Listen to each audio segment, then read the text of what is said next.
आइए जानते हैं प्रमुख अंतर्राष्ट्रीय खबरों को। उससे पहले एक नजर आज के हेडलाइंस पर। यूडीएफ के प्रदर्शन से गदगद हुए राहुल गांधी। कल का मौसम 14 दिसंबर दिल्ली समेत 6 शहरों में बिगड़ने वाला है मौसम। अरे बाप रे, ऐसी आलीशान हवेली, यूपी एसटीएफ के सिपाही का ऐसा घर। केंद्रीय कृषि मंत्री शिवराज सिंह चौहान की सुरक्षा बढ़ाई गई। आग से घिरी बिल्डिंग में कुत्ते को बचाने के लिए महिला ने लगाई जान की बाजी। केरल में लेफ्ट के गढ़ में भगवा लहराया। कनाडा के ब्रैम्पटन में 2 ट्रक शूटआउट के बाद 3 भारतीय मूल के ड्राइवर गिरफ्तार। फीकी पड़ी सोने की चमक, चांदी भी अचानक लुढ़की। धुरंधर की पॉलिटिक्स पर ऋतिक रोशन ने उठाए सवाल। और बंगाल का अपमान, मेसी के कोलकाता इवेंट में हंगामे को लेकर बीजेपी टीएमसी ने एक दूसरे पर लगाए आरोप। केरल के स्थानीय निकाय चुनावों की मतगणना जैसे जैसे अंतिम दौर पे पहुंच रही है, राज्य की राजनीति की तस्वीर साफ होती जा रही है। नतीजों में यह साफ कर दिया गया है कि 2026 के विधानसभा चुनाव में पहले सियासी जमीन खिसक चुकी है। राजधानी तिरुवनंतपुरम नगर निगम में बीजेपी की अगुवाई वाले एनडीए ने इतिहास जीत दर्ज कर ली, जबकि पलक्कड़ नगरपालिका में एनडीए ने सत्ता बरकरार रखी है। वहीं दूसरी ओर वाम मोर्चे को बड़ा झटका लगा है। 25 साल से कोल्लम नगर निगम पर काबिज एलडीएफ को सत्ता गंवानी पड़ी। कांग्रेस के नेतृत्व वाली यूडीएफ इस बार शहरी इलाकों में मजबूत होकर उभरा है और उसने कोच्चि और त्रिशूर नगर निगम में जीत हासिल की है। इन नतीजे को सीधे तौर पर 2026 विधानसभा चुनाव का सेमीफाइनल माना जा रहा है। उत्तर भारत में जहां शीतलहर का कहर देखने को मिल रहा है, वहीं 6 शहरों में मौसम करवट लेने वाला है। लोगों को इस दौरान सावधान रहने के लिए कहा गया है। 16 जिलों में घने कोहरे में मुश्किलें बढ़ने वाली है। सुबह के समय वाहन चालकों के सतर्कता बरतने की अपील की गई है। हिमाचल के मनाली, शिमला, समदो, ताबो और कुक्कुम सेरी में भारी बर्फबारी का अलर्ट जारी किया गया है। इतना ही नहीं, उत्तराखंड के नैनीताल, मसूरी और चमोली में तापमान तेजी से नीचे गिरेगा। तो चलिए जानते हैं देश के अन्य शहरों में कल मौसम का हाल। दिल्ली समेत देश के 6 शहरों में कल छाएंगे काले बादल। दिल्ली, शिमला, मनाली, देहरादून, गुलमर्ग और श्रीनगर में कल यानी 14 दिसंबर को आसमान में काले बादल छाए रहेंगे। मनाली में भारी बर्फबारी के साथ तापमान रिकॉर्ड तोड़ सकता है। मौसम विभाग के मुताबिक गुलमर्ग में कल यानी 14 दिसंबर को न्यूनतम तापमान 2 डिग्री सेल्सियस पर पहुंच सकता है। वहीं मनाली में न्यूनतम तापमान 6 डिग्री सेल्सियस तक रहेगा। कप सिरप तस्करी कांड के आरोपितों में से एक आलोक सिंह को लेकर लगातार नई जानकारियां सामने आ रही है। आलोक सिंह एसटीएफ से बर्खास्त सिपाही हैं, जो जौनपुर के पूर्व सांसद धनंजय सिंह का करीबी है। पूर्व सांसद धनंजय सिंह कई इंटरव्यू में यह स्वीकार किए हैं कि आलोक सिंह के साथ उनका पारिवारिक रिश्ता है। साथ ही उन्होंने यह भी दावा किया है कि आलोक सिंह गलत काम नहीं कर सकते। हालांकि इन सब के बीच एक वीडियो सोशल मीडिया पर वायरल हो रहा है। केंद्रीय कृषि मंत्री शिवराज सिंह चौहान की सुरक्षा व्यवस्था को और कड़ा कर दिया गया है। केंद्रीय गृह मंत्रालय को मिले अहम इनपुट के बाद भोपाल और दिल्ली स्थित उनके आवासों की सुरक्षा शुक्रवार देर रात बढ़ाई गई। इसके तहत राजधानी भोपाल के 74 बंगला क्षेत्र स्थित उनके आवास यानी मामा का घर के बाहर अतिरिक्त बैरिकेडिंग की गई और पुलिस बल की तैनाती बढ़ा दी गई। वहीं दिल्ली स्थित उनके सरकारी आवास पर भी सुरक्षा व्यवस्था को मजबूत किया गया। सूत्रों के अनुसार गृह मंत्रालय को हाल ही में कुछ संवेदनशील इनपुट प्राप्त किए थे, जिसके बाद यह निर्णय लिया गया।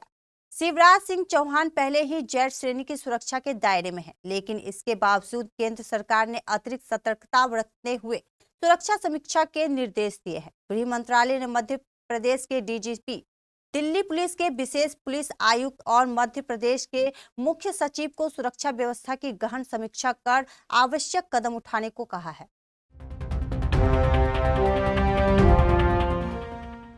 फिलिपींस के मंडावे सिटी सेबू में एक इमारत में भीषण आग लग गई। लेकिन इस हादसे में सबसे ज्यादा चर्चा जिस बात की हुई वह थी एक महिला की अद्भुत बहादुरी। महिला ने अपनी जान जोखिम में डालकर पहले अपने पालतू कुत्तों को नीचे फेंककर सुरक्षित कराया और फिर खुद बचकर बाहर निकली। इस पूरी घटना का वीडियो सोशल मीडिया पर वायरल हो रहा है। धुएं में घिरी इमारत, ऊपर फंसी महिला और उसका प्यारा डॉग। घटना उस वक्त हुई जब बिल्डिंग के नीचे एक हिस्से में अचानक आग भड़क उठी। देखते ही देखते काला धुआं पूरे फ्लोर में फैल गया। वीडियो में दिखता है कि फायर फाइटर्स नीचे मौजूद है और इमारत की ऊपरी मंजिल पर महिला धुएं से घिरी बालकनी में खड़ी है, अपने डरे हुए डॉग को गोद में लिए। केरल निकाय चुनाव में भारतीय जनता पार्टी ने प्रचंड जीत दर्ज कर राजनीतिक हलकों में हलचल मचा दी है।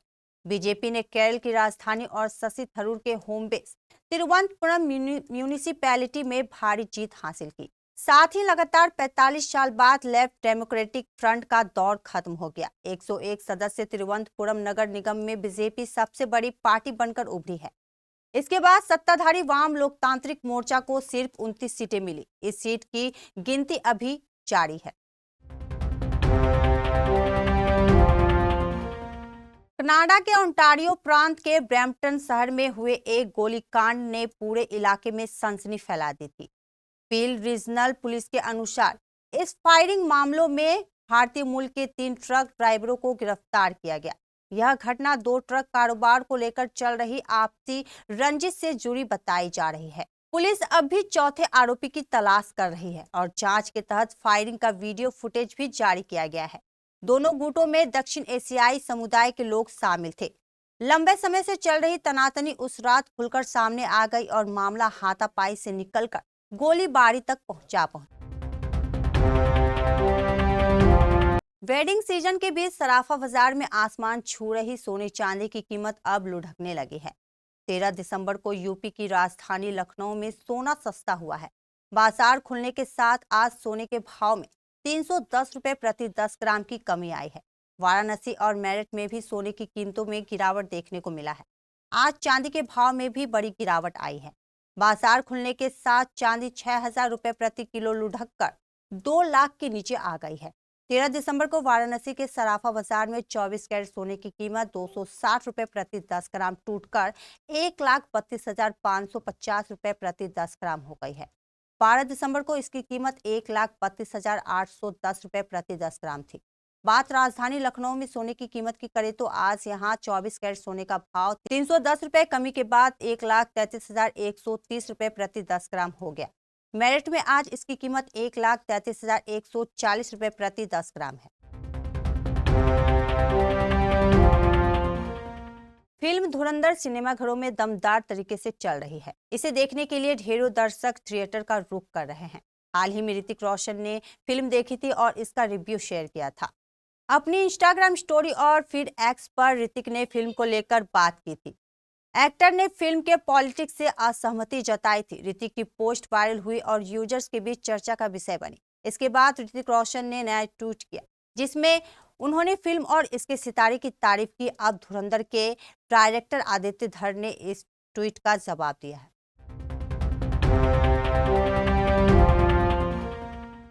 Argentina football superstar Lionel Messi के कोलकाता दौरे के दौरान हुए हंगामे को लेकर पश्चिम बंगाल के सियासी बयानबाजी तेज हो गई है। साल्ट लेक स्थित विवेकानंद युवा भारती स्टेडियम में अव्यवस्था और तोड़फोड़ के बाद जहां मुख्यमंत्री ममता बनर्जी माफी मांगते हुए कहा कि वह घटनाक्रम से गहराई से आहत और स्तंभित है, जो वहीं भारतीय जनता पार्टी ने इसे बंगाल और फुटबॉल दोनों का अपमान करार देते हुए तृणमूल कांग्रेस सरकार पर सीधा हमला बोला है। दरअसल शनिवार को मेसी अपने बहुप्रचारित टूर के तहत स्टेडियम पहुंचे थे, लेकिन कथित कुप्रबंधन के कारण वह महज 10 मिनट में ही मैदान छोड़कर चले गए। महंगे टिकट खरीदकर स्टेडियम पहुंचे हजारों फुटबॉल प्रेमियों को इससे गहरा झटका लगा।